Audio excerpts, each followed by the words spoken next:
Welcome back. Welcome back to episode 4. Episode 4 of our SGI podcast, which is crazy to think because there's a lot to talk about today. A lot to talk about that happened just in this week for our channel when we only had 3 episodes. So definitely excited, and yeah, I'm excited that you guys are back, that you're watching, and definitely feel like you're gonna enjoy this podcast.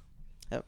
A lot of things to talk about. Definitely introducing I know, right? our other host that's been a little busy with life but is now joining us for the show. I'm here now. Tell him your name and your gamer tag. I know. My name is Devonte, and my gamer tag is SGI Devo. It's funny because he's the only one, I think, because we all have the have the SGI thing, but I think he's the only one that I think he was like the first one that decided to put SGI in his like actual gamer tag. So it's kind of funny because like we all came up with it, but like I never put SGI in my actual gamer tag, but Devo did. Yeah, I was one of the first persons to do it for sure. We had SGI for free, and then we had SGI Devo, and do we have another one? I think we only had 2 SGI accounts. Yeah, I only used the what was it, the clan tag as the SGI. I never changed my name. Yeah, that's the only thing I used it as far as the clan tag. That's literally the only thing I used SGI for. Yeah, because I always remember you as Optimus Muffin and Muffin Monster. Yep, those were some great names. Do you remember any of mine? Kira. No, Kira? No, it wasn't Kira. Cosmic Armada, obviously. Yeah, obviously this is my latest one, which is my favorite one. But Silent Silence. Oh, yeah. Suicide Silence. Suicide But then Silence. it's one that, because we talked about this, I think in the first podcast, it's crazy when I think about it. It's like my first gamer tag ever was like the Yasmanda. I don't know if you knew me at that time when I had the Yasmanda. I didn't know you, but I had heard about that from a friend of ours.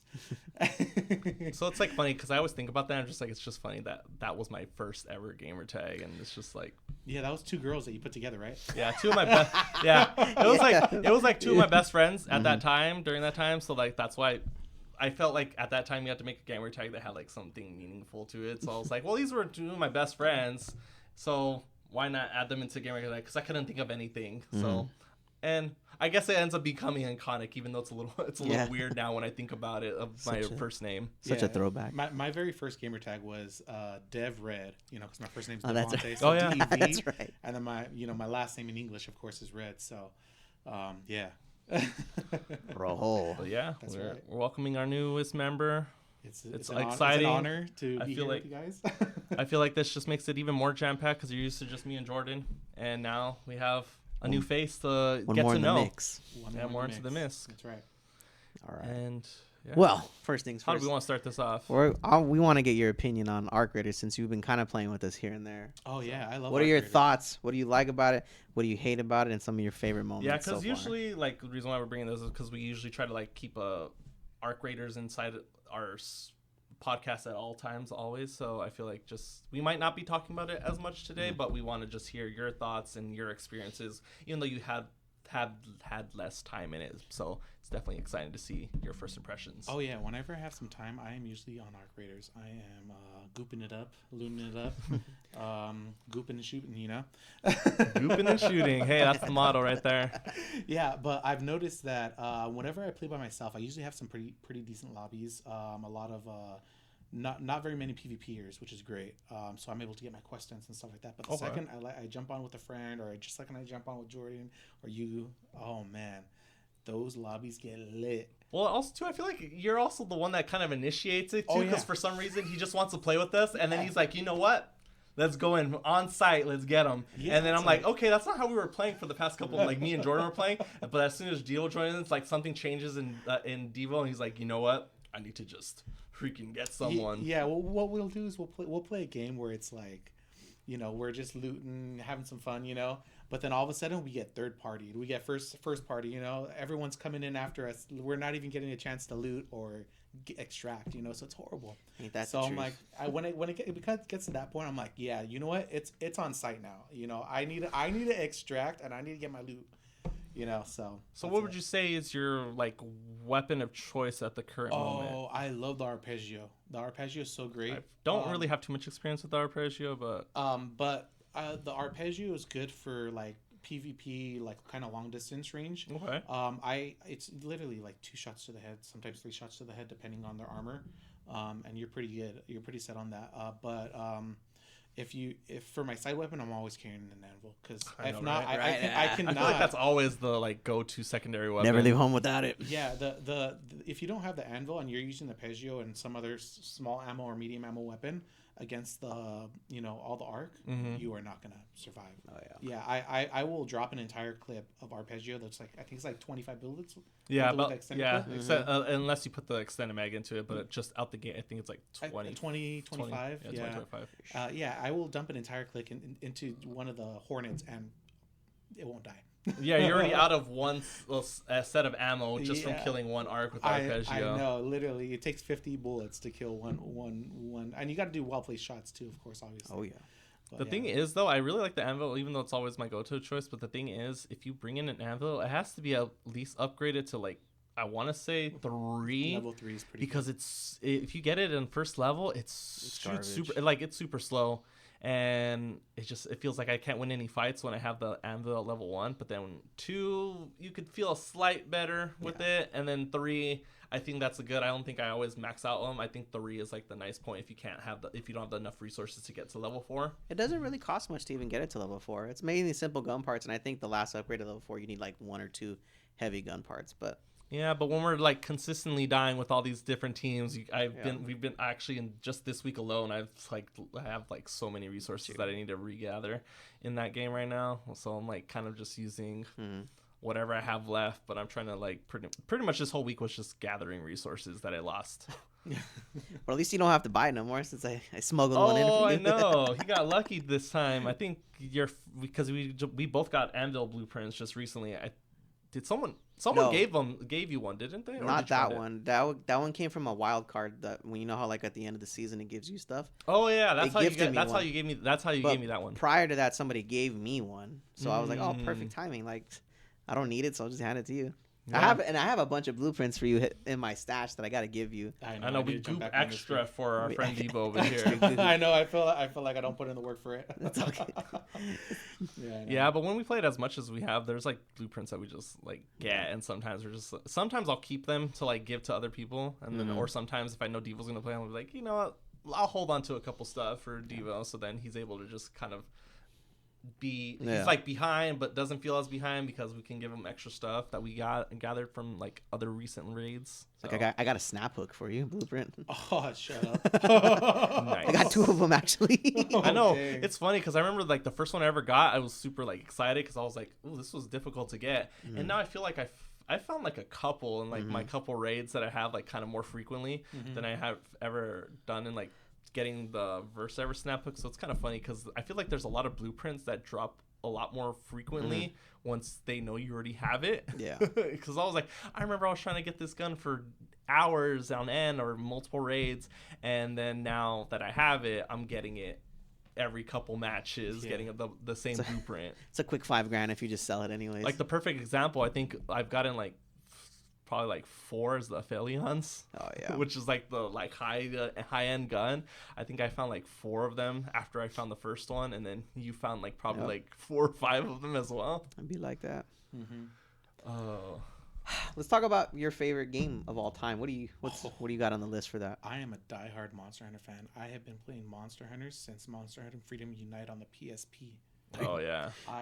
He was the PSP guy. Oh yeah, I was PSP, PS Vita, anything handheld, you name it, I had my hands on it. I was great with all of it. But yeah. Hey yo. Then what are some of your favorite? I guess because we're talking about Monster Hunters, what are some of your favorite like monsters throughout the generations of Monster Hunter? Oh man, the Nargacuga was one of the craziest. Yeah. I love that one. Yeah, he was like this. He was like the Tyrex. But he was black and he had like kind of sharper claws and a tail that can throw spikes, and then he would turn invisible if you fight him in the higher ranks. Oh, he was great. He actually turned invisible. I don't think I've ever seen him turn invisible. I just knew that. The only way to see him was at night. He would be invisible and you'd see the red eyes. You had to be the G rank, the highest rank. Oh, okay, because I have played some Monster Hunter in the past, but I don't think I've played as much as our friend over here. Oh yeah, I've played all of them. I've never touched it. It's never my forte. I know. I feel like, but I've always seen you guys play it though. Because I feel like we like looter games, and I feel like that game would be perfect because you like just feel like super badass when you get like the super great sword and all stuff. So I feel like it would suit you like perfectly. But yeah, I know you've never like actually gotten into it. That game is so great because you just like you have to start farming your creatures. You know, just to get a certain kind of armor that you want, you got to get all the special parts, and you know, it's for sure a farming game, and it is a great game. Every single one of them. You know. I think my favorite monster of all time, if I remember right, is the Gormagala. I think that's probably my favorite one because I remember when I first came across that monster, it was in the 3DS, the 3DS version, the Monster Hunter 4 Generations. Ultimate. Generations is Generations. One I played. So I remember I had the 3DS. That was like the sick. I recently got rid of it because I didn't use it, but that was probably like my favorite handheld of all time. Just like the sleekness of it. The 3D I didn't really use too much, but like you also had the analog stick on the right side because that's what they incorporated with the newer 3DS models. And I remember playing crap ton of Generations on that when it originally came out. So like that's my first time that I got exposed to Gormagala, and I was like, ooh, I really like this.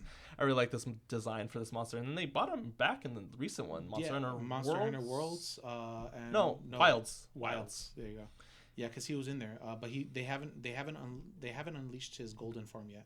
So I know they're still doing constant updates for Wilds, but I have Wilds, but I've never gotten back into it. But I know they added tons of stuff. I secretly play that one when you guys are playing Arc Raiders. I will. He's like, I can't play Arc Raiders with you guys, and then he secretly goes play some Monster Hunter. He's like, I'm gooping somewhere else. All right, what about favorite genre of gaming? You know? Genre of gaming, I would have to be a looting game, or some kind of game where you have to, you know, just farm. You know, build yourself up, basically. Yeah, okay. Because it feels like there's something to work towards. Because I feel like there's a lot of games that I enjoy, but I feel like if this had a level up system, I feel like I would enjoy it more. Yeah, like there's a game. It's called Once Human. I've put hours into that game. I love that game. But yeah, you literally start with nothing. You have a pickaxe. You just go and start mining materials. You build Minecraft your benches. for adults. It's like Minecraft for adults. Literally, you can do plumbing, electrical on your house, and like just design it the way you want it. And by the end of the season, you just build up all your materials and level up all your gear. And yeah, you just beat the boss with the group and. Start over the next season. I've only played a little bit of Once Human. I know he's always tried to get me into it. I think I did play it for a little bit when I got my PC. Mm-hmm. And I remember he's like, "Oh yeah, I have all these resources. Here you go."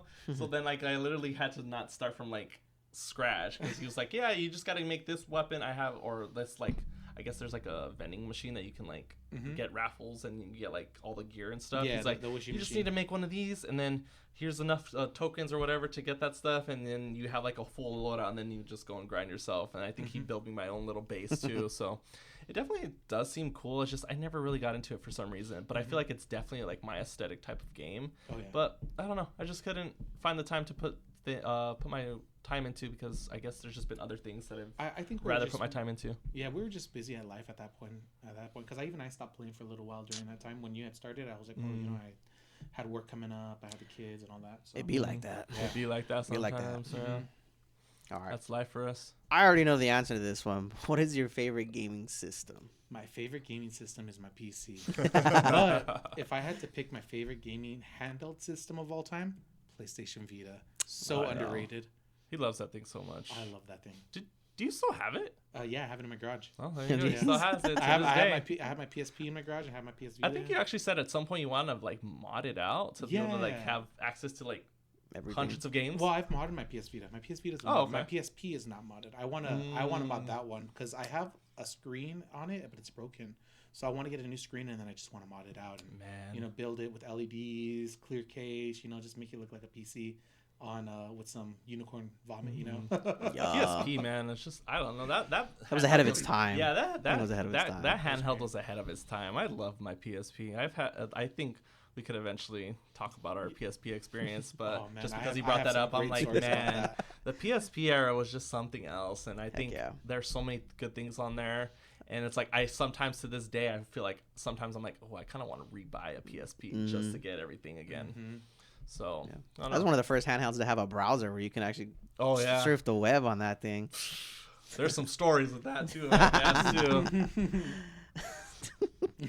too. But not with like us in general, but No, like yeah. just at that era, I feel like Yeah. there's like stories that you could probably find out like in like course. Reddit and all those like other places to like Yeah. find stuff that people were like doing with their PSP A lot. or like modding it out. And also too, I think my favorite thing about the PSP was being able to add music to it. Oh, That was Yes. so fun. I used mine as Yes. an MP. Remember, it was in my S10 for Yeah. years. Like I had it right there, mounted to my dash, and Mhm. it was my radio. Same. We were cool, and instead of having an iPod, we were like PSP. PSP. That's where it's That's at right. for music. 100%. Oh, yeah. I don't even use it for games. I just use it for music. Oh, the good old LimeWire days. Yeah. Oh, Oh, yeah. God. This generation would understand. I've nuked 2 computers with the LimeWire viruses, dude. Those were definitely fun because you were able to like have the tracks and stuff, and then you were able to add your own like artwork to it as well. So then I don't know, you were able to very much personalize it how you wanted it to be on a PSP, which I think is like the best thing about it. Because yeah. a lot of images you would have to like probably get on the computer and then put into the thing. You were, since it had a built-in browser, you would just get a cool wallpaper. Yeah. And then you were able to take it off the browser and put it into the PSP without having to do any connections or whatsoever. So it was just easier to get like those cool like wallpapers. I think. What wallpaper? I had a lot of anime wallpapers. I think back in the day. I think. Oh yeah, I remember you had a lot of what was that key game? Kingdom Hearts. Kingdom Hearts. The Oh key yeah. game. Yeah. And the thing is cool. What was cool too is that you were able to make albums for specific things. So I remember I had like a Kingdom Hearts album that had a bunch of different wallpapers, and then I had another section for another like thing I probably liked at that time that also had a bunch of wallpapers. And then you would just be able to mix and match, change it. And it's like, okay, I don't really like this one anymore. I'm gonna change it to this one. And yeah. Do you remember when it was on the PS3 and I think it was on the PSP too, when you would listen to music, you could change the background to where it was like a 3D animation where it would go through like different wavelengths. Oh, You remember that? PSP. Remember that? They Oh, also dude. had like a built-in like. That was super I think you would say nostalgic. like an actual music player. It wasn't just playing the music. It would have an animation Yeah. going along with the music, which I think was really cool. And I don't understand why from that era From 3 to 4 they got rid of it. Yeah, they got rid of it after that. And I was like, that was such a cool little thing. Like, because I could literally put this in the background. Like, if I was doing errands or doing chores in the house, I would just play some music, have the cool little background with it doing that, and just chill and do Zone some out. chores. And, like, that was fun. Yeah, I remember that. That was a lot of fun. That's a nice Man, little throwback there. Now I'm gonna have to rebuild that PSP so I can get back into the era. Oh man. First console you ever played with?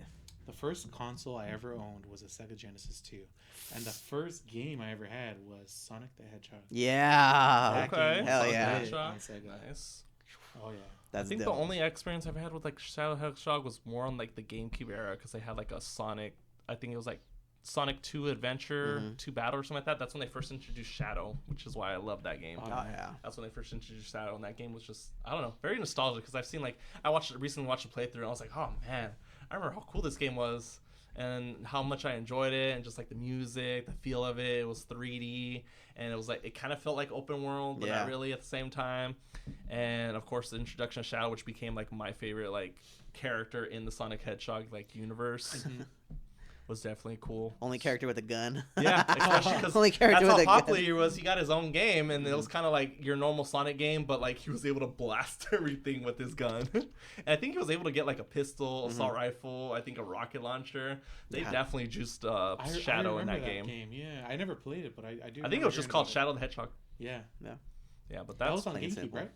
yeah, that was GameCube. Oh man, GameCube era was probably my also like favorite thing on top of like the PSP era. Those Yeah. are probably my favorite like gaming areas. GameCube was great. They had Pokemon stadiums, all those games, all the cool Mario games. the cool Link games, Luigi's Mansion. I think we're recently talking about like Double Dash. That is my favorite multiplayer racing game of all time, and they need to Yes. remaster that. That would definitely be That fun. deserves a I remaster. just enjoyed like being able to have 2 different characters, and then each one Swap. had their like unique stuff tied to them. I think like a special. I think it was only like one special item that you were able to get depending on which character you had, and you were able to switch seats with them. Yeah, that was cool. Yeah, that game was fun. Honestly, I could play that game for hours, even though it's just a racing game. Because I feel like with most racing games, I could play for like maybe an hour, and then I'm like, all right, I'm cool with this. But like with that game, There's more at stake on I that could game. play with that. I could play that for hours. I think on that one, if you got the right adapter, you can get 8 people to play, but like obviously teams of 2, so it's 4 people, 4 cards basically. Intense. Yeah, definitely, and definitely a great era.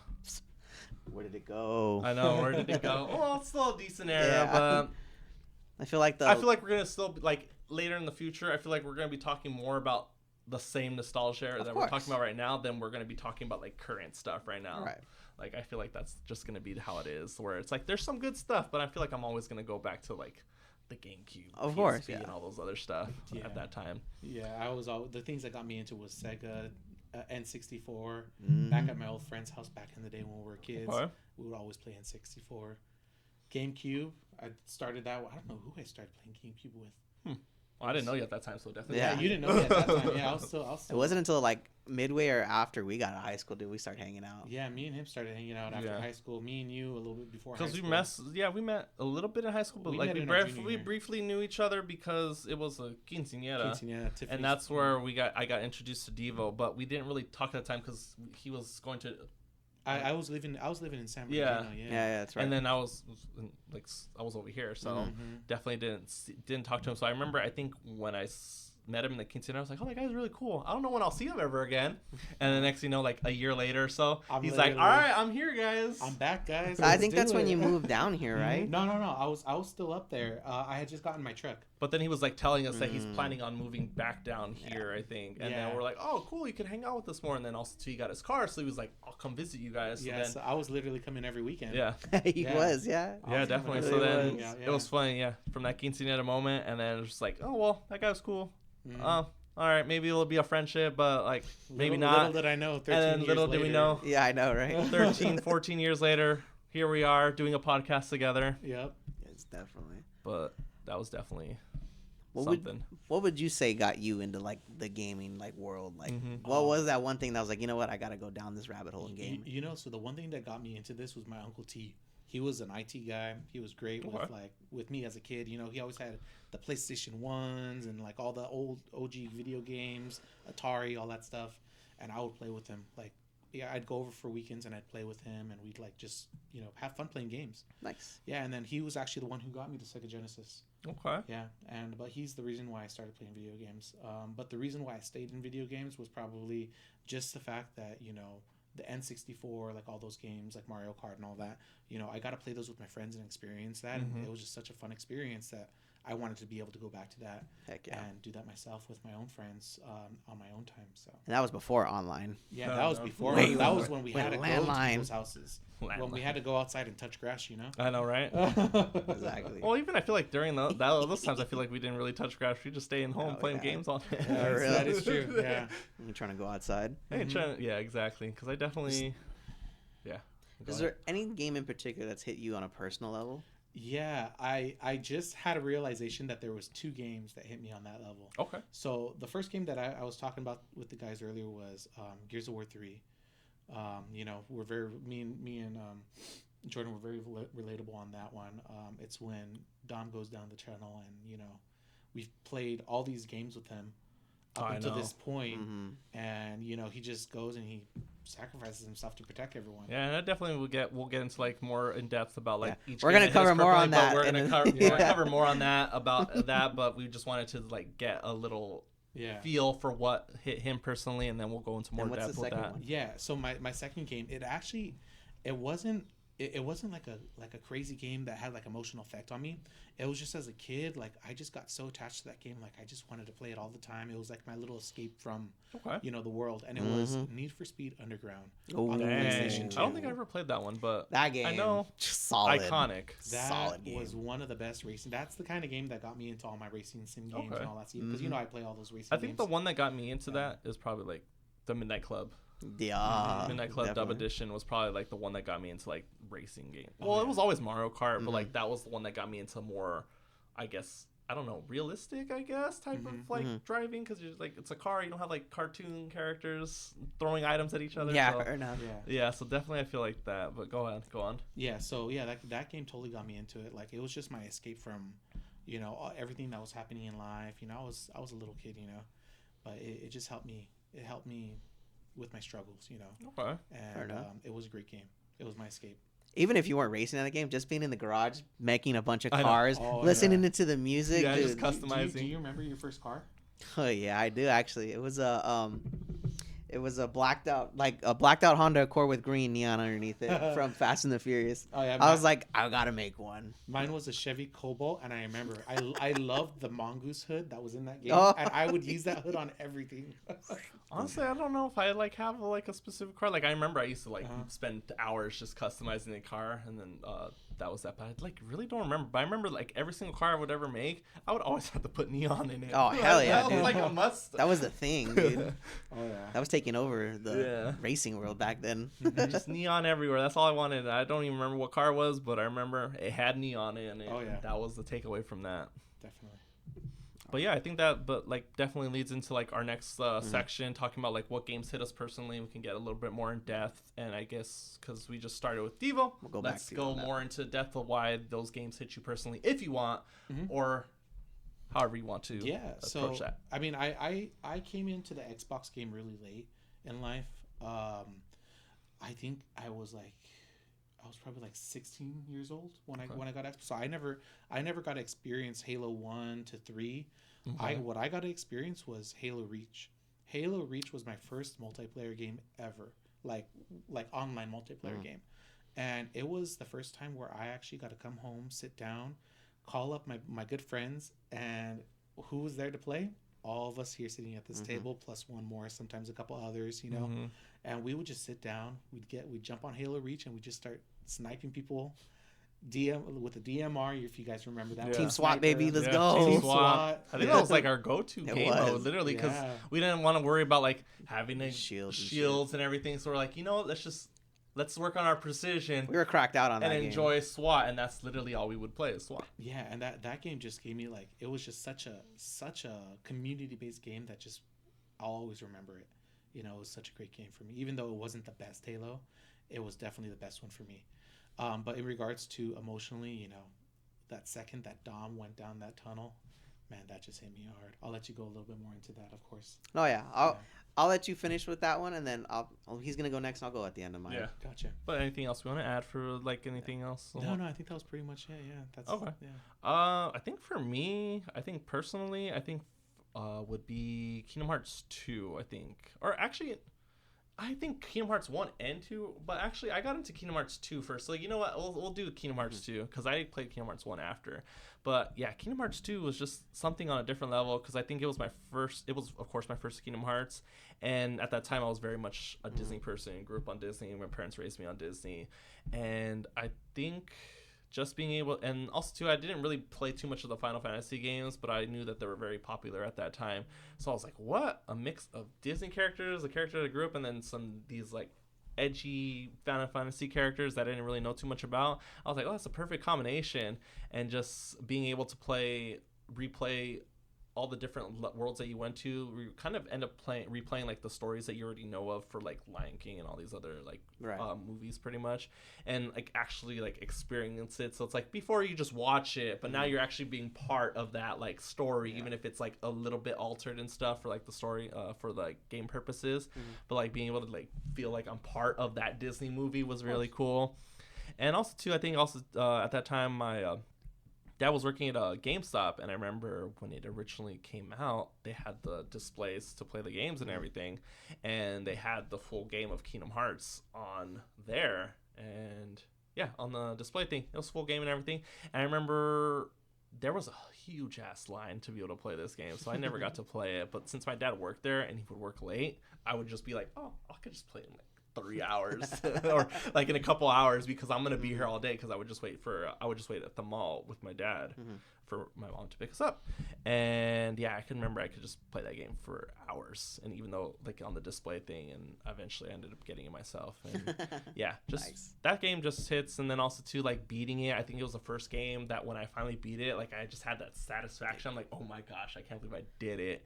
And I think the only takeaway that I guess takes like is the annoying thing is that I remember there was this form that you were able to get. It was like final form, which was like a white clothing, and you had like the keyblades follow you and stuff. And I remember they were like, oh yeah, this is a very hard form to get. And I was like, oh man, I wonder if I'll ever get it. And I was getting close to the end of the game, and I was just using the form before that, which is like I think the master form. And I remember I finally fought the boss, and then as I was finishing him off with that mode, it switched my character into the final form version of that character. And I was like, okay, there might be another fight. I can use this form. And nope, it was not. That was not the case. The whole rest of it was a cutscene. So literally, the whole cutscene was just like taunting me, like, haha, you got final form, but you just get to watch it in the cutscene. And I was like, oh man. So I guess that also like made me upset because I was like, I actually got it to trigger. But now it's at the end of the game, so I didn't even get to use it. And I think I was like, okay, I'm just going to reset my save, and I think it'll probably just carry over. And no. It's like, nope, you're doing the same boss fight, and maybe you'll get it. And I was like, I can't believe, at least I could say I got it, but I remember I got it a little too late. And yeah, that game just is definitely like the game that I can talk about for ages, pretty much, because just the combination of both those games and just the story as well. Yeah. And then also too, like, that's what got me back into like Kingdom Hearts 1, because I played the second one and then I got into the first one, which is kind of like the same thing with like Halo. I got into the Halo 2, but then it made me get into Halo 1. And I think the other one, I guess, could say personally would be like Halo 1, I would say, because honestly, I remember that time was when my dad was playing games. So like, I remember we played from beginning to end that whole campaign for Halo 1. And I just remember it was fun because it was like, oh, I'm playing with my dad. Like, I don't think at that time I had too many, like, I had friends that like played those types of games, so, like I just had my dad to play with, and it was just fun because we were like getting annoyed. I think there was like one section in the game that we literally got lost and we didn't know where to go, and I think we wasted like 3 hours just trying to figure out where we needed to go, and then we finally like did it, and we're like, oh my gosh, you know how long that took us to get to this point? It took like 30 hours because it didn't give you like a good description of where to go next. So we just had to figure out, and then we ended up figuring out, and then we ended up finally able to do that part. And I remember like going through the last part of the game when you have to like drive the Warthog because like, the ring is getting blown up or something, so you have to do that. That was also like the fun epic part because you're like, it's like a tense moment because you just see the rings getting blown up, and then you're just trying to drive through everything. And I think like the flood would get in the way too as you're trying to escape. So like that was very tense moment. So I think both those games I would say like are probably like very personally, and I think that's what made me more passionate about gaming. Wanted to be able to like experience with my dad, and then one game just because I grew up on all those like types of stories, and then being able to relive them in this game was phenomenal.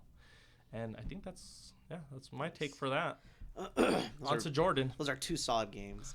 Two solid games. Especially with Kingdom Hearts. I love how you were able to, we watched those movies as kids, and being able to play around in that kind of an area, like what other experience can you get that from? I mean, exactly. I mean, today, you can, but like back then, like there was no other game where it had an experience where like multiple movies combined into one, and you got to be a part of each segment. Like like I've watched the movie, I know where certain things are. Yeah, exactly. Super relatable.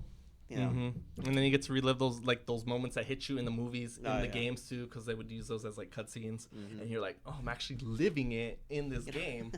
One of my fondest things about that is like gaming to reality is like when I don't remember which Call of Duty it was that had the one where you were on Alcatraz.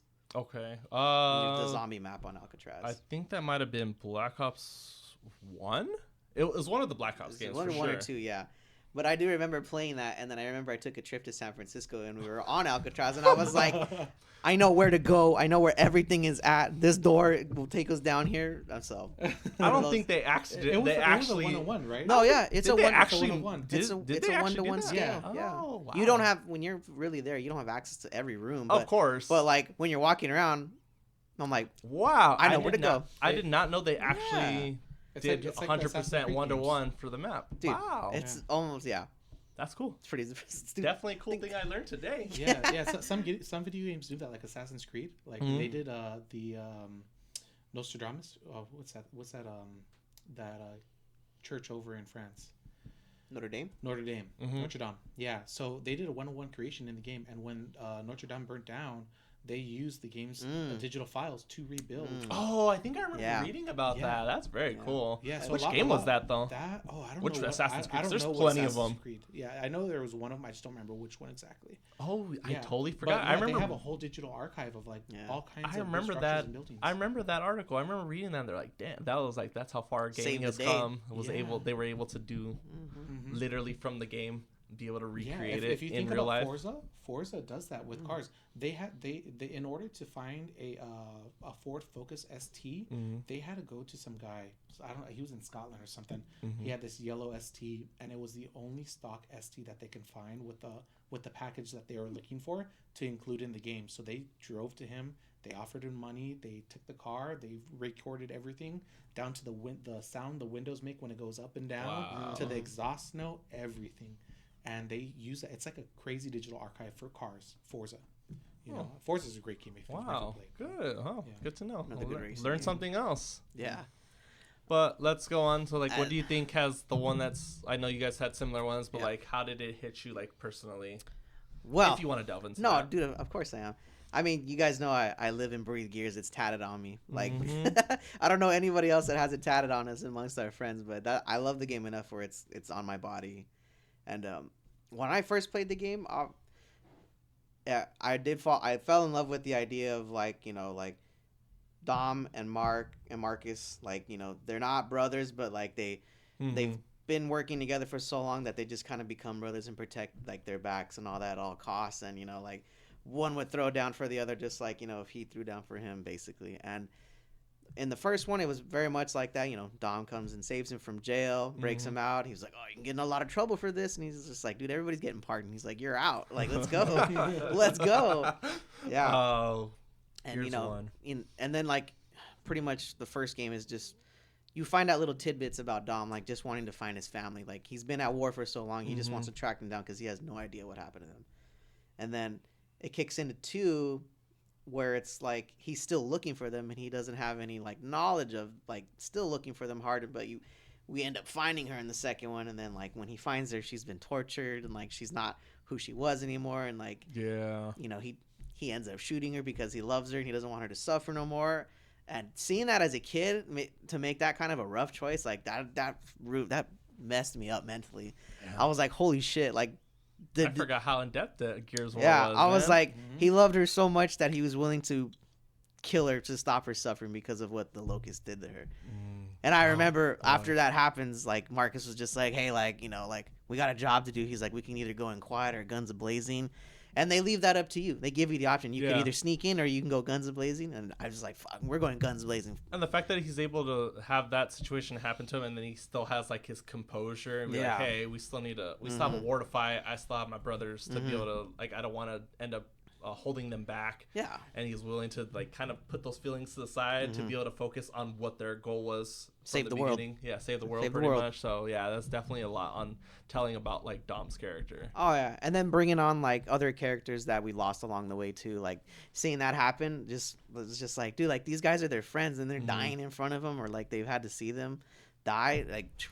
That's a whole nother perspective of dude, close friends and just watching them all fade away or just pass away like that. As a kid, playing that and experiencing, I was like, damn, taking friendships and stuff for granted sucks. You never know when it's gonna be the last day for any of us. So as a kid playing that kind of altered my thoughts.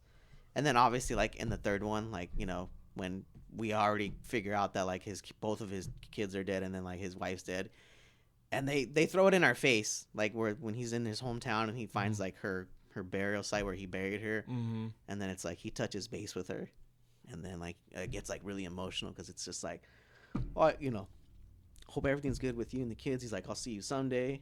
And then damn. And yeah.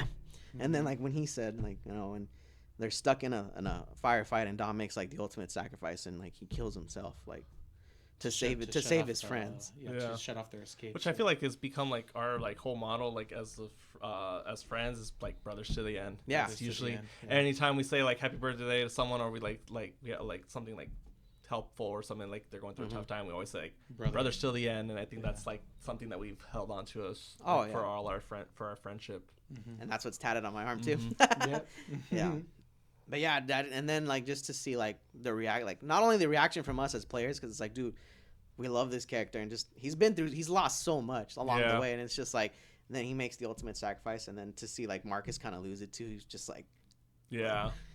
how are you gonna hold it together? This guy's been here for 3 games with us and it's your best friend, and I just remember the rest of the game just kind of felt different without him there. That support wasn't there. Obviously you had the other characters that were kind of newer, but Baird and Cole holding it Oh, down. Baird. Yeah. Do you love remember Baird. the song they played when that happened? Oh yeah. I forget what it's called, but it's a piano song, and it's really sad too. Yeah. But something world, end of world, or Yes. something like Oh, I think I have it on top of my head, but I can't like think of. I can't put it together to like the name and title of the game of the song. But yeah, there was a pretty emotional, like there was a pretty epic song that happened or during that in that situation right there. Yeah, that's definitely one of the games I recommend to go back and play if you. 100%. I know. Yeah. That's It's why such they a were great like, one. because they remade Gears, the first one, Mm-hmm. Gears Reloaded, just recently. So Yeah. like, even though I don't know if it was like really received well or whatever, but it would definitely be cool to see like the remakes of all three of them. Oh, I definitely would love to loved go watching back. your guys' playthrough of that. It was really, yeah. you guys were doing great on that. It's one of my favorites. And then obviously, like, you know, you guys know I love the game so much that I named my son after, you know, the main character, Dom. Yeah. And then, you know, obviously things don't always go the way we want them to. So to experience that as a kid and lose a character that I love so much, and then for that to happen to me, like in real life, to happen to my own son, that really ruined me for a long time. I think that Ruined me for definitely a like long hit us all It when hit us that all pretty hit us all pretty hard when that situation happened. But Yeah.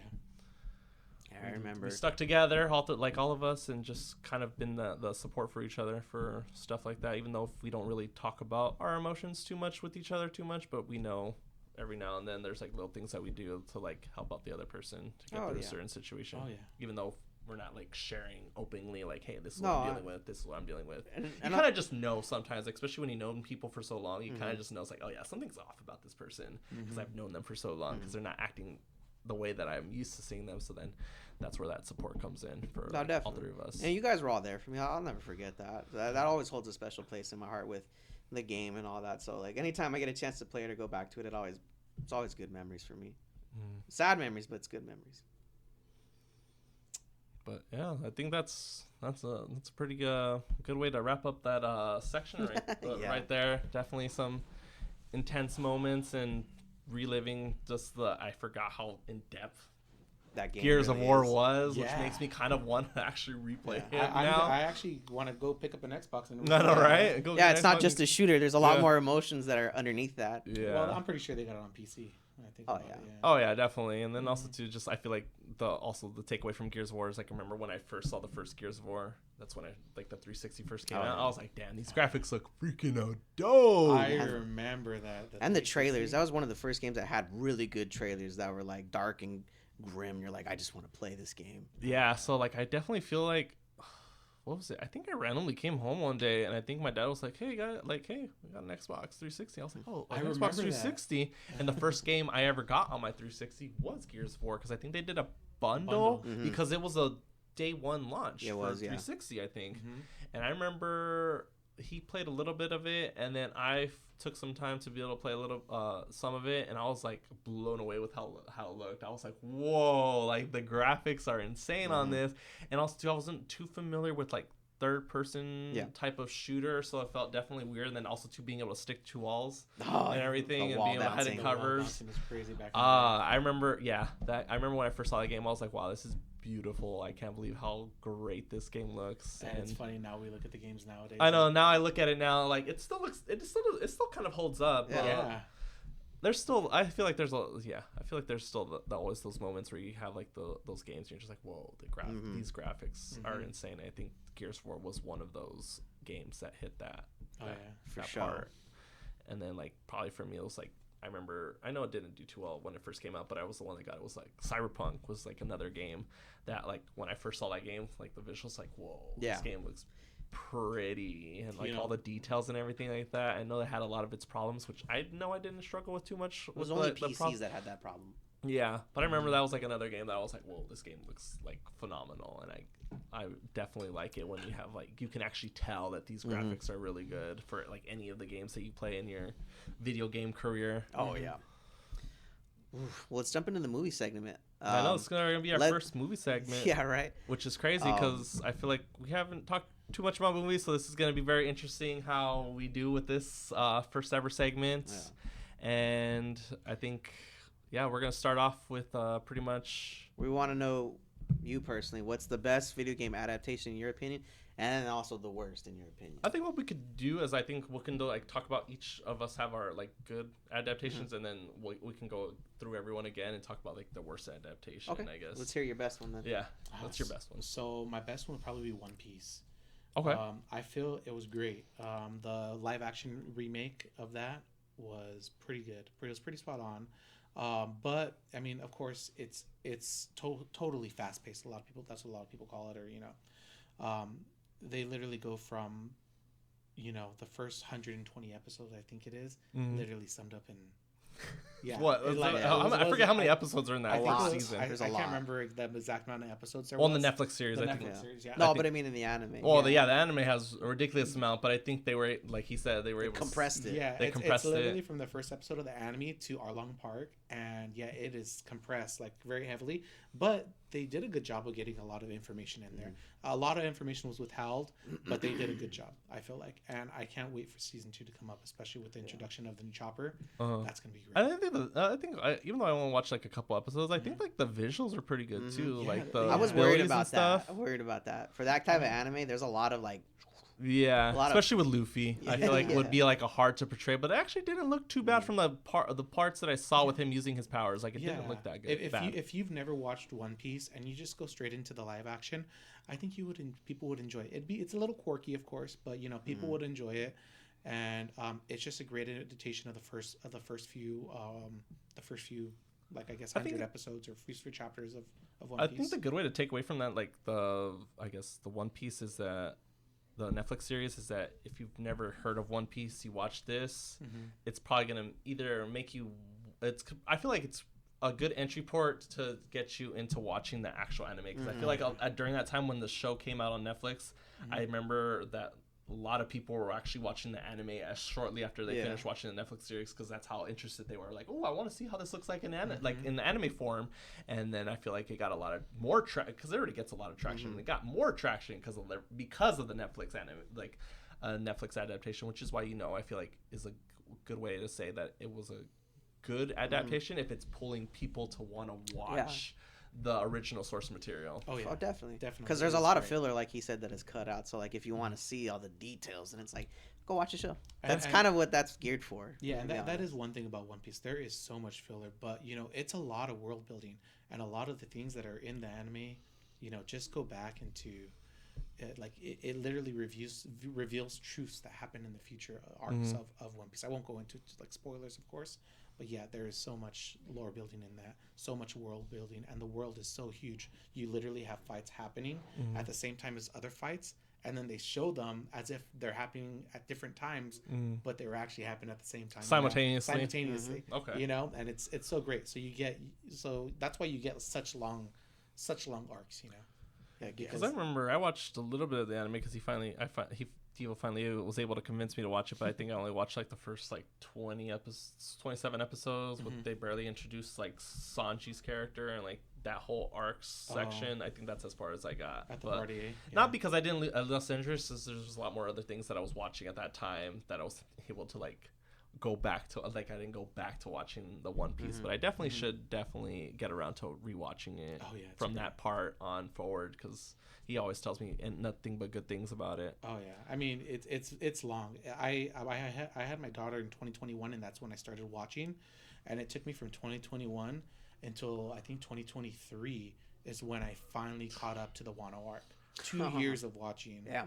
I would watch like a couple episodes here and there, but I worked through it, and I loved it. Didn't you make them watch it too? Episodes? Aurora would watch every single night with me. She would watch with me. That's awesome. You gotta get your kids into anime. Heck yeah. As soon as they're able. Start them right. Yeah, start them right, pretty much. Yep. Right now, currently, we're watching Naruto and Shippuden. Well, we finished Naruto. Cool. We're watching Shippuden now. Start them early. That's right. And show them the old stuff first before you show them like the newer stuff, so then they can appreciate. I feel like if you watch the older stuff, it can make you appreciate where anime started and where it is now. The next thing was we're gonna do Bleach after we finish Shippuden.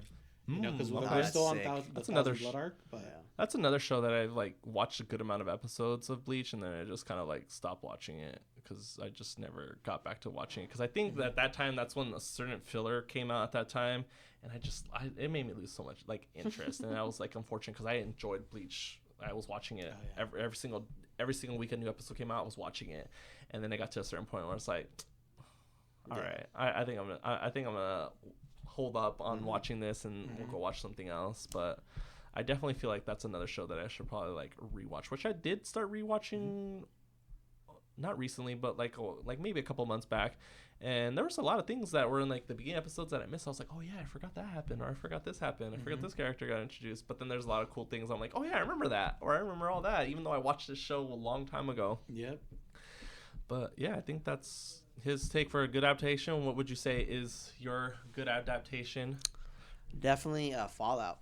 Okay. I mean, we all know the hype that's around it right now on the Amazon TV show, and then in comparison to the game. Oh, yeah.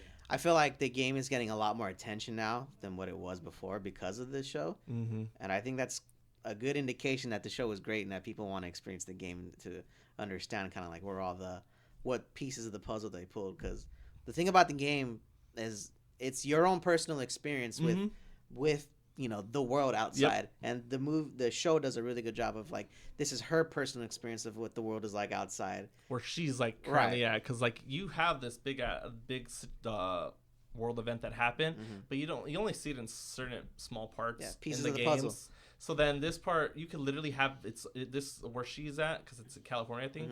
It's literally, you can make its own self-contained story, because we don't know too much about what was happening in California in the previous like Fallout iterations. Maybe little things hinted at stuff, but it's not like so they're able to make their own self-contained story without saying, oh well, that wasn't in the Fallout games, or in those games, or they changed the story. It's like, well, we'd never heard about this part of it, so they can kind of do whatever they want or have fun with it. So I definitely feel like that's awesome that they do that. And then also too, I feel like there was a lot of traction for Fallout 4, the game, when the show first came out. Like everyone was trying to play Fallout 4. I remember they released like a special edition version of Fallout 4, I think, when the show dropped. So yeah, definitely, again, it goes back to like how the One Piece, if it gets you to go back to the source material, that's how you know it was like a pretty good adaptation. If you're going back to be like, you know what, now I want to experience what the games are. And I think they got it right with this one. They haven't changed anything from source material, like as far as like items, like certain characters, like I forget what the mechs are called, the Brotherhood. Oh yeah, the Brotherhood Steel. Yeah, like they got those down to a T, and I think that's awesome. Even some of the characters, as far as like, you talking about the power suits? Yeah, the power suits. Yeah, the power suits. Yeah, like some of the animals that they fought out there in the show, and I'm just like, oh, like that's cool that they pretty much pulled the right reference material from the game and just included it in there. So I think it's like it's its own story, but we have little references here. It's like there. I know exactly what that thing's gonna do. I've had it handled it before. So yeah, it's cool to see it on this big screen now. Basically, also too, I think all the actors in that show do a phenomenal job of being their character, especially like the ghoul from the little pit, because I've only seen like the first 3-4 episodes, and I like the ghoul. He holds it down. Yeah, as my he is the show. Pretty good character. And then of course like the main character that you follow, I forget her name, but she also seems like a very she's also seems like a very good actor going through that whole situation. So like I think everyone does a good job with that with their part in that show. I love season 1. I'm still gonna get catched up with season 2, but season 1 was great. I'm a couple episodes into season 2, and so far so good. Oh, good. I'm not disappointed at all. Nice. And then what about you? I think for me, I don't think it's necessarily a good adaptation, but it's a good adaptation in my eyes, is the Resident Evil movies, which is, I only watched 1, 2, and 3. I think I did watch 4, but I think 1, 2, and 3 were just like nostalgic. And I remember at that time, I didn't even know what Resident Evil was during that time. I just knew it was a game, but I didn't know what it actually, like the story characters or who was in it. I just knew that it existed. And I remember watching those movies, and they were just a fun, good time. Like the zombies, the character, I know they end up, I remember the main character was Alice, and I actually thought for the longest time, because I didn't know about Resident Evil, like I thought she was an actual character in the actual Resident Evil movies, or in the actual Resident Evil game, sorry. And no, it turns out she was never a character, so they made like a brand new character just for those franchises. And it was just like a fun time, because it's like you got to enjoy some action, you got to enjoy like some of the things that they incorporated into into the Resident Evil movies. And honestly, since I didn't have any knowledge of the Resident Evil, I thought they were like pretty solid. Like And then I think what made me fall off of it was I think when you got to like 4 or 5, they kind of like tried to eventually they actually tried to fit a lot of the stuff that were in the games into these movies, which I think was a little weird because it's like there was no context of why these things are in it in the prior movies. So it felt like they were just trying to be like, well, we know we don't have too many things that were in the game that are in the movie. So we're going to just throw all the stuff from like 5, because I remember 5 was a game that was my first Resident Evil game, and I remember playing it, and then I think shortly after then they made the newest Resident Evil. They tried to incorporate some of the things from 5 into the movie. And I was just like, wait, what? Like, now that I know a little bit more context, it just seems a little off, like weird that they just threw that in all of a sudden because of Resident Evil 5. But honestly, the reason why I say it's still a good adaptation because the first 3 were very enjoyable, and I think that's what got me interested into Resident Evil. So that's why I'd say that they're good, even though they're not the worst ever. Like, I wouldn't say that they're the worst because it's kind of like what got me interested into Resident Evil. So I would say they're I would say they're good because they're like ones that that are nostalgic to me, and I enjoyed those things, and it made me want to go back. I think if they would have kept the movies and the games separate, like, I would have been fine with that. Because then obviously we know they're telling a story, but it's a separate story, because just like the games, like, there's different things happening in different parts of the world. We don't know if they're at the same time or if it's like one after another, but I think with that note, like, I think the first 3 had their own contained story, so that's why it's like you can take away from what it is and enjoy it just as the first 3. And then when 4 comes in, they start trying to introduce all these things from the games, and then I think it's like a little weird because they could have just kept from 1 to 6, because I think there's 6 movies. They could have just kept the new story, and I think they would have been okay. I think they would have been better received, honestly. Definitely. But yeah, honestly, I think that's like my favorite, like, worst but good adaptation, honestly. I think that one works pretty well. I love that one. And I guess as we talk about good adaptations, there are horrible adaptations. So let's dive into that now, which we'll start off with Devo over here first. Oh my gosh, you guys all know already that I'm a diehard Monster Hunter fan, and let me tell you, I went to go see Monster Hunter, and I was so disappointed. The CGI was great, the creatures were great, but just the storyline, man, that was not how I pictured it going, you know?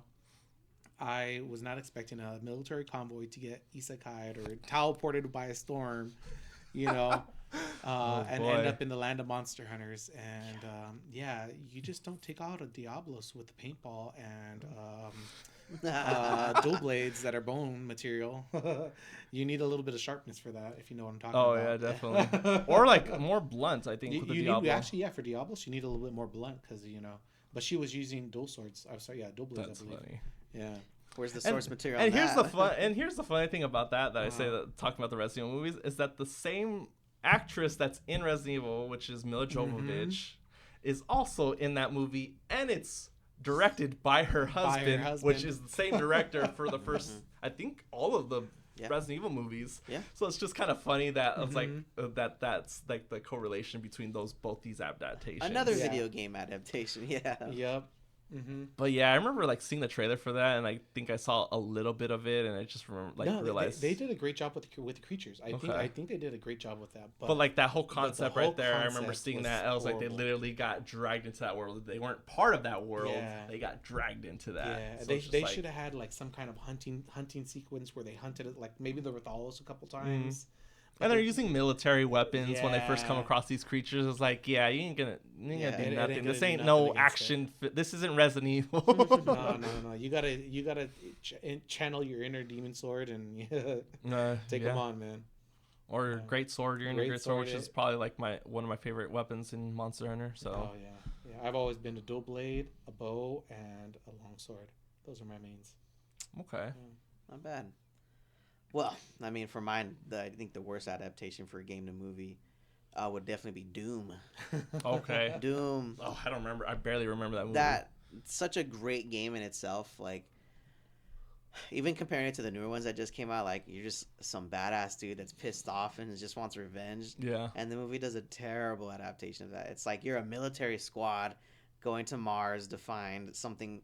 Got let out of a lab. What is this, Resident Evil in space? Exactly. Straight up. Straight up. Because I think like remember watching like that movie Doom. I think like the same time that Resident Evil was a thing, and they kind of felt like the same movie, but just different circumstances, like action, and then everyone dies in the end except for one person. Like so I definitely feel like, I feel like that was a lot of movies back at that time, like that were like in those like particular like action / horror type of movies where only one person, this whole crew better not get used to any of them, they're not going to be making it to the end of the movie, and only one person that you may or may not like is going to be the one that stays alive.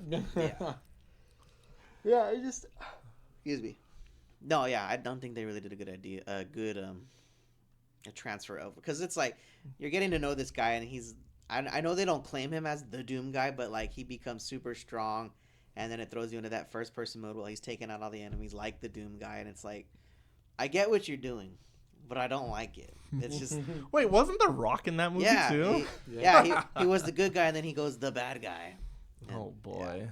It's just, And it's I forget what he looks like, but it's like a shorter, smaller guy against The Rock pretty much in the final fight. But because he takes the brain material from, I forget what it is, and he injects it himself, it makes him like super strong, and he can heal quick and stuff, and I'm like, wasn't that like one of the movies that also like kind of in some parts of the movie they actually switched to like first person perspective? Actually, that's at the end. That's when he's running through the hallways to escape. And I was like, I think that was pretty cool. Like, that's the only cool thing about it. But other than that, like leading up to that, I was like, I wasn't impressed. Because you never see a movie, of course, in first person. No. So the fact that they did that at the very end, it felt like they were trying to. That felt very Doom. It made you try to feel like you were in the game for that last minute, and it's like, you could have been doing this since the beginning. Why am I getting like actually some decently cool stuff, but at the end of the movie? I would have been okay if they kept it like that the whole movie and not see who the character was, because that would have been cool. Actually, like in typical Doom fashion, you don't know who this dude is at all, and he's just always wearing a helmet, which. Like Master Chief. Yeah, exactly. Well, eventually gets sued. Thanks, Paramount. I know. Thanks, Paramount. Yeah, thanks, Paramount. For ruining my childhood. Yeah. Episode 1. We won't get into depth with that one, but we just... That Halo adaptation... Oof, that was on the list of that was, ones. All right. That was a tough one to watch, honestly. Let's hear yours. I think for me, now that I think about it, honestly, because I just recently watched it, the worst adaptation that I've seen was the Borderlands movie. And I kind of was excited because I was a very big fan of Borderlands. So I was like, ooh, I'm kind of excited to see. And some of the cast that they did announce, I was like, okay, I can maybe kind of see where you're going with this. I could kind of maybe get behind it, but I'm not 100% sold. And I was like, well, I'm a Borderlands fan, so I'm like probably gonna end up going to see it, but I ended up going to see it in the theaters. And I think recently, like in maybe a couple months ago, I think it was randomly on TV. I think I forget, or I think it was like free to watch on somewhere. It did so bad, And I was like, okay, it's free. Let's watch it. I didn't watch it before that. I remember watching this movie. That movie was so bad, honestly. Like the fact that they put Kevin Hart as Roland, and like Roland's like the very like serious guy. There's some couple like funny moments with him, but he's mostly like the serious guy. He's the one that leads. And then it's like, why would you get Kevin Hart for a role like that? Funny guy. Yeah, funny guy to be in this particular role. And then also too, a lot of these characters are pretty like young, like are younger in the game, and they got like, which I think she was still fine when I first originally saw her. I forget her name that played the Lilith, but like she's like an older like lady, and I was like in the Borderlands game, the first one, Lilith is like probably like in her early 20s, I think, if I remember right. So I'm like, why would you get like, so we know the age of these characters, and why are we getting like a super older, like, I'm not saying that she was like bad, because I think like her look and everything was pretty cool, but I'm like, you're getting like an older person to play a role of like a 22-year-old or in early 20s.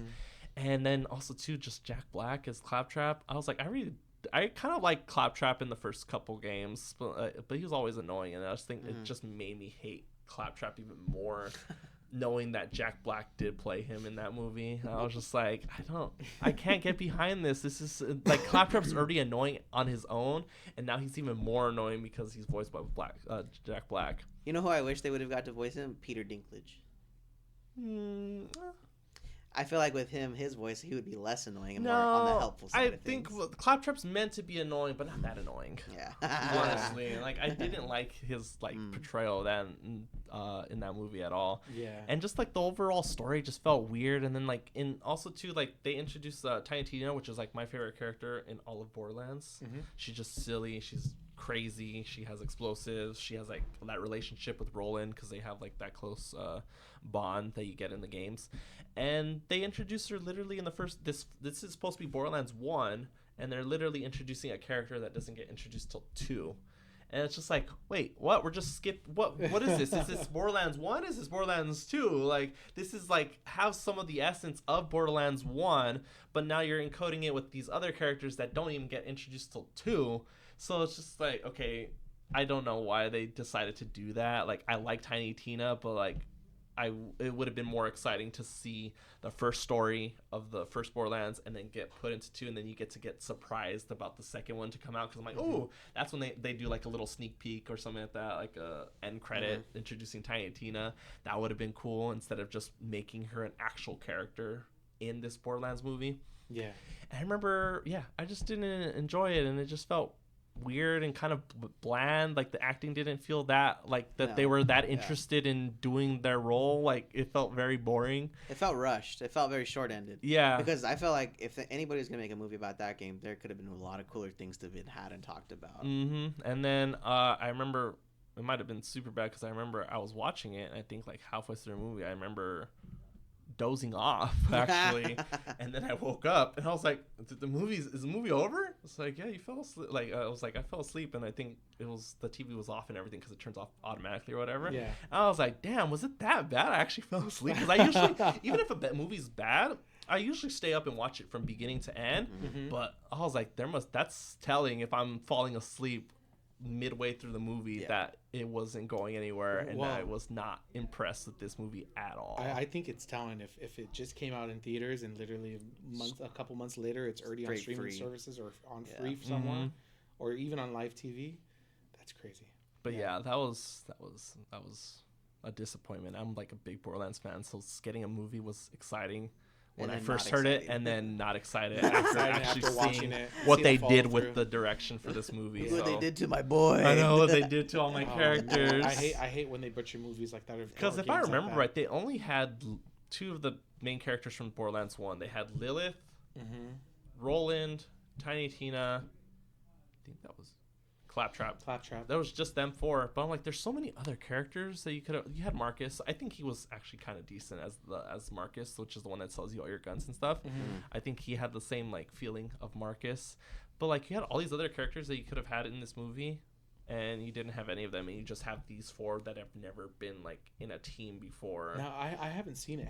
Was Moxie in it, or who was she? I don't even remember if Moxie was in it. I might have fallen asleep. I didn't even get to see if Moxie was in. If my girl Moxie was in it. I know she's one of your favorites. She's cool. No. She's all right. I just like the gun that you're able to give her, like if you tip her a certain amount of money in Borderlands 2. I don't think they did that in 1. 2 in the new one. 2 and 4. Yeah. I think they did it in 3. You were able to get like a cool gun that was actually pretty good. So I thought that was actually pretty cool. And she's just I think overall she's just like a fun character. Yeah. Because she's like has the looks, but she's also like, if you double cross me, I'm gonna mess you up. Like I'm gonna come after you. Like you don't want to mess with her. So that was my overall take, I think, with Borderlands, and I'm disappointed that I didn't get a good adaptation for a game that I love. Yeah, I agree.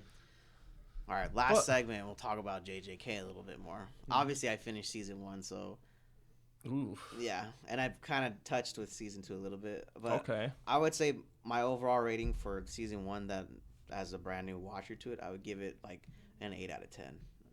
Solid. That's solid. I thoroughly enjoyed the story and the buildup of characters, and I fell in love a little bit more with Yuji when he started battling with Toto, I think his name is, and just that instant like brotherhood bond. Like I know he's imagining things like we're best friends, this and that. Yeah. And I'm just like, I couldn't understand like, why is this guy doing this?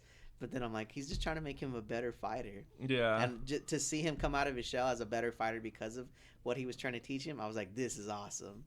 Yeah. And what's the move that he teaches him? Is it a Black Flash? The Black Flash. Oh, that's one of the signature rooms. That's Yuji's like so signature move. Yeah. Yeah. So but yeah, that's overall like Yeah, that's pretty solid thing. I remember when I first saw it, when he first used that, I was like, what the hell is this? And then ended up being like something that literally is like, I don't know if that's revealed, but like is super detrimental to like Mahito as a character with the Black Flash. Oh yeah. So that's definitely interesting to see that he gets an ability that literally Mahito's like fears. Yeah, and I think the battle sequence between the both of them and fighting that other I forget what the I keep on forgetting her name because we're trying to talk when we're talking about this earlier, just talking about like our thoughts and stuff. I couldn't remember her character's name. I think it starts with an H. I know that. Oh, Hanami. Hanami. There we go. She's the cursed spirit with the flower on her arm. Yeah, she's super good. I love it when they're battling her and like Toto starts clapping and they start swapping places. I was like, that was great. The whole time I was thinking like, this just reminds me of DBZ Instant Transmission, where it's like boom, boom. So damn, that got me really hyped when I was watching. I was like, this is badass. Like finally the show's kicking off, like you said it would. And I think like that whole like all the animation for that whole fight's like super like pretty like beautiful. You're like beautiful, like whoa, this is actually good. Like you can actually see everything that they're doing, because usually when you have like fast animation, sometimes you can tell that it's a little off because it's trying to catch up with how fast they're going and it looks a little weird. I think it does a pretty consistent job of looking good while being fast at the same time. And yeah, honestly, JJK season 1 is I definitely enjoy it just because there is some slow moments, but I feel like there's not too many, because like we were talking about last time, the first 6 episodes is fight after fight after fight. Character you think is dead, Yuji, but then comes back to life. And then you have like a couple slow moments, but then they get straight into like the training arc type of situation where they fight like the students and everything. And then it goes back into like action stuff. And so it's like, I think that's what's good about it, is that there's not too many slow parts, because I feel like if you have like jam-packed action sequences and then it's slow all of a sudden and then it's slow for like the next 5-6 episodes, it's just like, I had this epic ass fight and now we're having like 7 episodes consistently with like slow parts and then we get to the next epic fight. But the fact that it's like epic fight, couple slow sections, and then epic fight again. I feel the pacing on it was done pretty well for a 24 episodes, correct? Yeah, it's 24. Yeah, 24 episodes on that first season. Yeah, that was just so great. They had all the build up. They had the hook, which was the first 6 episodes, all the fighting just to get you hooked on the show. And then they had the suspense, like, is he dead? Is he alive? What's going on? That literally happens in one episode. But it literally happens in one episode. So you literally by the next episode, you know what's going on, and then you know that he's doing his little training behind. But everyone else is still. Everyone still thinks he's dead. Everyone thinks he's dead. I love it when he comes back and everybody's like, nobody does. Like even Gojo's like doesn't even bat an eye. Like, what the heck? He's just like, what's this guy doing here? Okay, I thought you were dead. He's just like, welcome back. Like if nothing happened. Yeah, I know, that was great. I thought you guys missed me. He's all pissed off. Yeah, so you get like that little short segment with he's like training to be able to like charge his like. Yeah, he's trying to charge his spirit energy with holding that doll and watching movies. Yeah, that's so cool. It's a fun little sequence, and then like I do like the training arc or like the school section, because you get to see a lot of the characters that they introduce after you find out that Yuji's potentially dead. You actually get to see what all these characters are capable of, like Panda.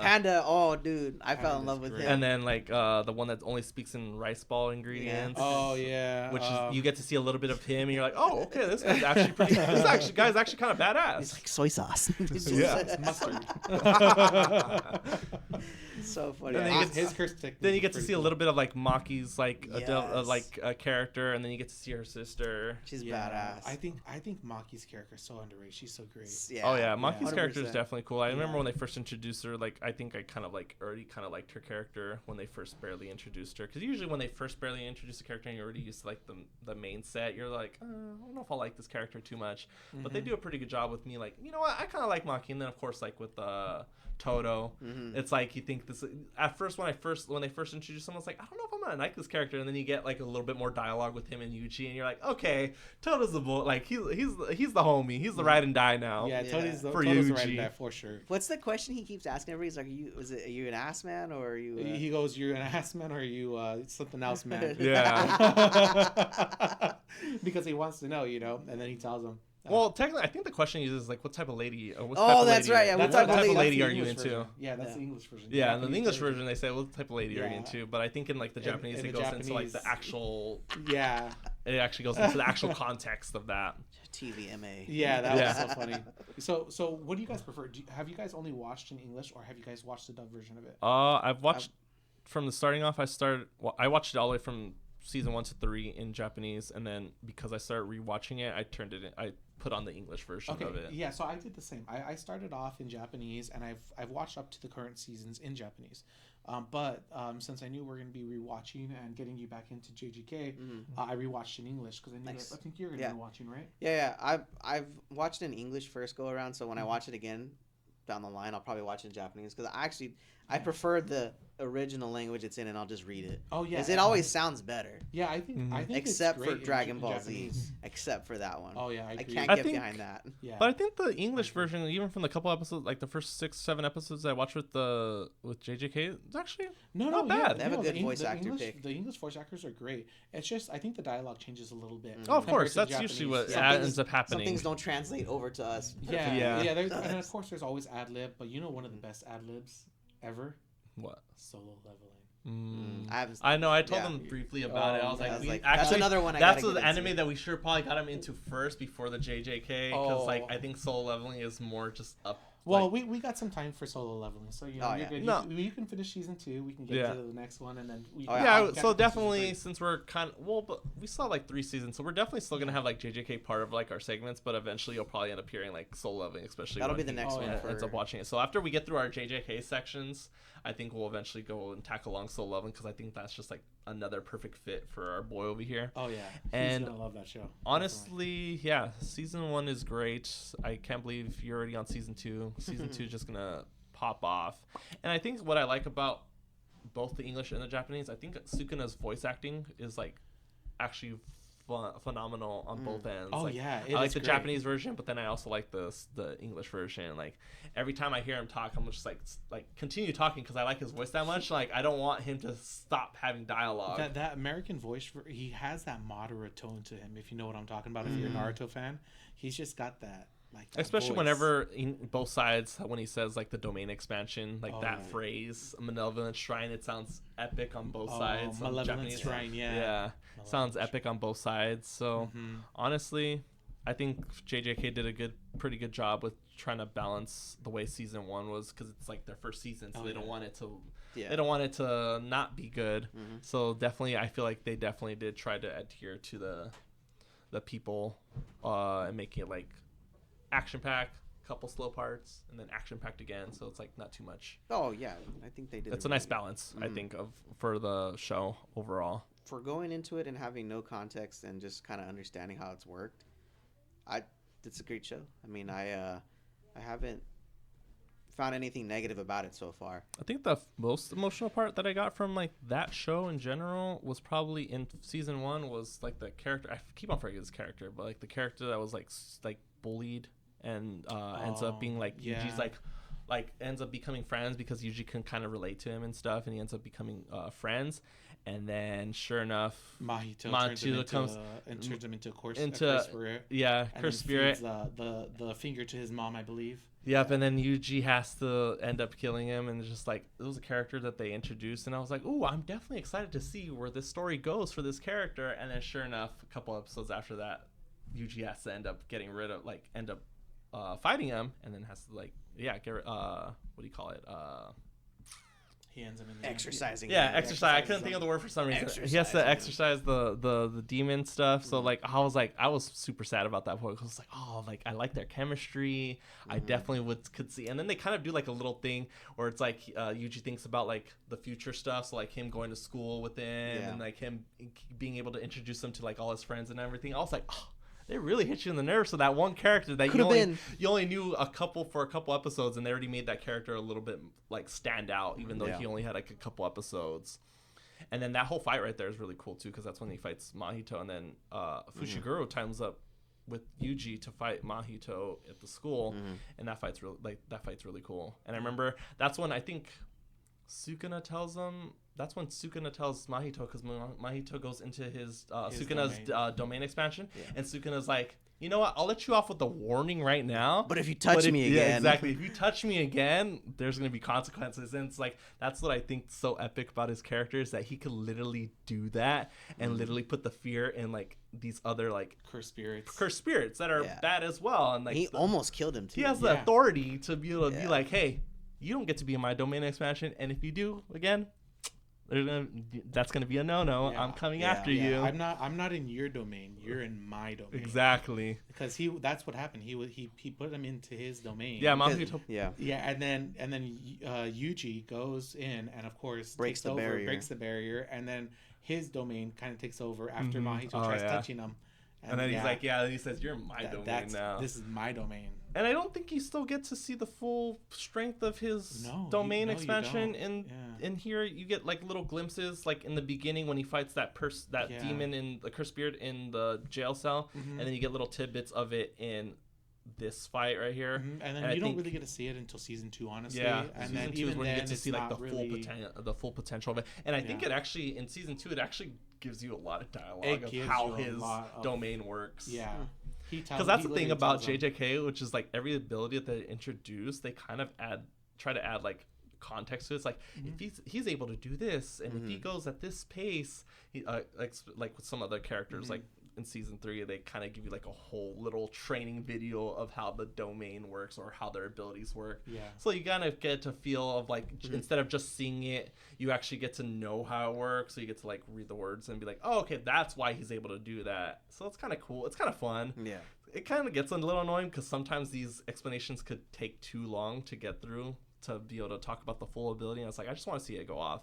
But it's a nice little tip extra that they do to like add context to why they're able to do what they do and how it works. True that. All in all, I think that was a great season. What are your takes? What do you rate it? I would honestly say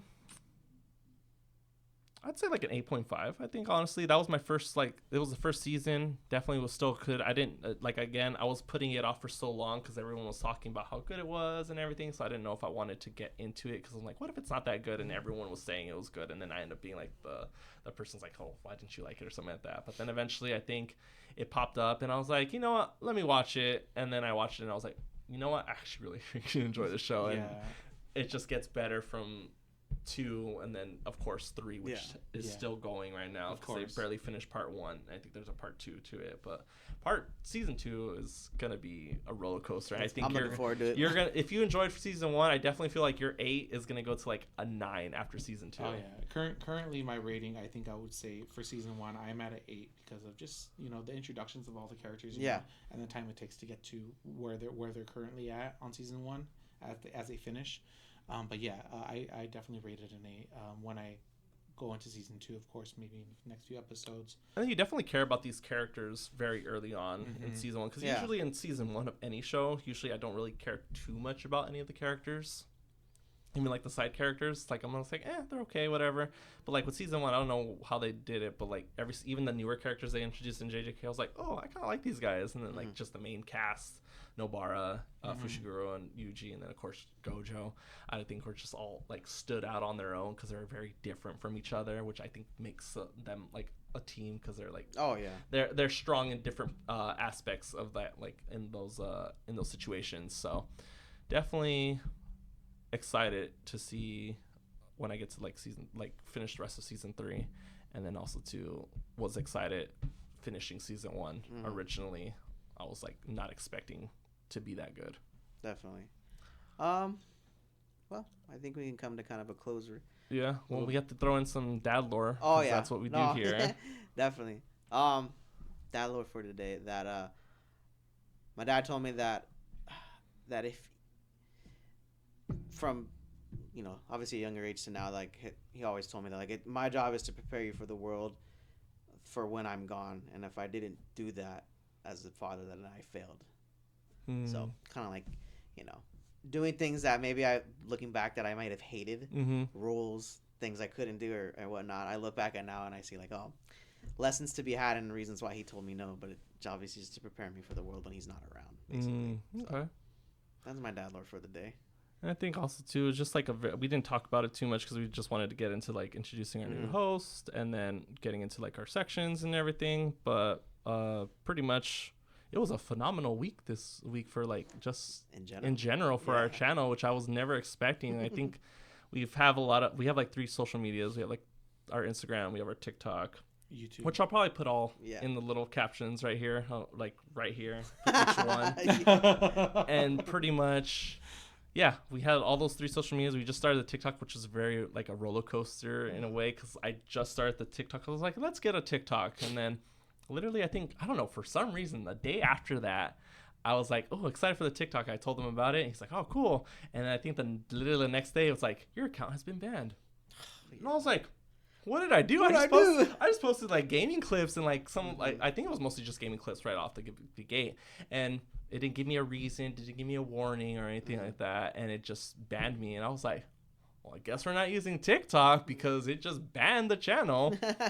So then I had to do my first ever appeal for an account, because I've never had to worry about that. And I know other people in the social space have had to deal with that, whatever. So I remember appealing it. I was like, oh, wow, this is my first appeal. And I think sure enough, like 3 days later, they're like, oh, we're sorry for the inconvenience, but your account's back online. And I was like, and still, they didn't give me a reason why they banned the channel. I was just like, what? But we have it up and running. It's been we had some pretty good traction there. I think the most traction we've had right now is in our YouTube Shorts, because we had like, I don't know how many clips we have in general. 5. But no, we have more. Like all together. I think there's 12 or 13 total, but 5 of them are like over 1,000. Yeah, 5 of them actually got over 1,000 views in such a short amount of time, which is crazy. I never thought anything I ever put out or anything that we put out would ever reach that. Generate that much. Generate that many viewers. Those videos are 1.5k views, and the other ones are, I think one's like 2 point something or something like that. One's like 2. I think the highest one we have is actually 2.7 right now. And the other one's like 1.6. That's the Jason. Isn't that the Jason Bourne one? Yeah, that's the Jason Bourne one, which I think is doing the best for for the channel for all 3. And then sections. The Spider-Man. My back. Oh, the snap. Yeah, that's a good one. My favorite one is the clip that we did. It was the Aunt May one. Oh yeah. That one's hilarious, because like it was such a weird situation we got to in that arc where it was like we literally just spawned in. I walked forward, and then I was like, oh, Jordan's not playing, because I guess he was doing something. And all of a sudden, I just see a fireball pop up, like literally spawn right behind him. I was like, oh. And I was like, wait, is that that is a fireball. And yeah, Jordan's like, wait, what's going on? And I was like, there's a fireball right behind you. He's like, what? And then he's like, I think he's stuck. And then he ended up beating it down. It was a surveyor. Was it a surveyor? Yeah, it was a big one. Oh, it wasn't a fireball? Oh, the roly-poly. Yeah, it was a surveyor. It was a surveyor. Oh, wow. So then, he just literally beat it down, and then it couldn't go anywhere, so he was just able to beat it down, and it died. Oh, it's pissed. But like that transition into like the anime like clip was just like, I think it was just like the perfect like clip, and I definitely feel like it's been the most received like clip. The timing couldn't have been funnier. It was like, oh, it's pissed. Right after that, boom. Yeah. That was hilarious. That was I laugh at that one every single time I watch that clip, and honestly, it's so exciting to see like the traction that we've gotten on all our stuff. Like I never thought anything maybe I put out like before doing this channel would ever hit that many views in such a small amount of time. And yeah, it's just awesome. And then we have like other things that happen that we won't get into too much until next episode. So tune in. Episode 5, we have some things that we want to talk about for the direction that our channel has been able to go with this new thing that we're not going to disclose right now, but be surprised for episode 5. We appreciate all the support and people following along the journey. Obviously, we're here to welcome Devo to the channel with us. Welcome Devo to our channel. We've seen more of him with us. Yeah, we'll probably be here every other week. Yeah, so expect, I think, at least 2, because it's usually like 4 podcasts per month, so 2 with just us, and then 2 with our boy over here, Devo. So definitely add some new faces, adds new perspectives, new takes on different stuff that maybe we didn't see, and then he throws in this perspective. We're like, oh wow, cool, I didn't think about that. So it just definitely adds new perspective, and it adds more personal touch, because we've all known each other for so long. Yeah, definitely something I'm gonna bring to the table is just my extensive knowledge in anime. I've been watching since I was a kid. I know. I have a 1 Crunchyroll account, and I got I think like 7 users on it. I know. I used it. I think he started using it to be able to watch JJK. Yep, but honestly, I got everyone on it. Yeah. I've watched like anime, but like I don't think I've watched as much anime as Devo, because Devo's always telling me about newer animes. Oh, He's yeah. like, hey, did you watch this one? I was like, no, I haven't watched that one. And then he's like, you should probably love watch it that all. one. So he's definitely the person to go to find new anime if you don't know what to watch. He's like, oh yeah, if you're just getting into anime, I have like these 5 different animes to choose from. I got a whole list for you. Insert list here. Yeah, pretty much. So yeah, he's definitely gonna give us more insights on our anime takes or his own anime takes, because we have experience with anime, but not as much as our veteran over here. Yeah, I am definitely the anime veteran. But yeah, I think that's a pretty good way to wrap it up. Again, we appreciate all the support. I can't wait to talk about what we're gonna talk about in the next podcast, and excited to see how it goes for this week, because we have tons of clips that we're gonna probably roll out. Oh yeah. By like tomorrow, pretty much, for like the stream that we did from this podcast, which the podcast will be up live tomorrow, which will be Monday. So definitely excited, and honestly, just couldn't do it without any of these viewers and just all these people that putting out the support. And it's something I never thought in a million years that I'd ever get to. Oh yeah. Any final thoughts, Devo, since you're our host too? Oh no, actually, I had a great time joining you guys today, and I can't wait to be here again in 2 weeks and just giving all my input on all the anime, all the games that I've played, and all that stuff. So this is gonna be great. We're gonna bring a lot of energy. I'm definitely an extroverted guy, so get ready, because I'm gonna bump it up. Yep. So you know what? Stay silent, stay lethal, and we will see you next month. I guess when we put out Monday. So we'll see you next Monday, even though we do it on Sunday. Sunday, Monday later. Yeah. All right. Adios. Adios, guys.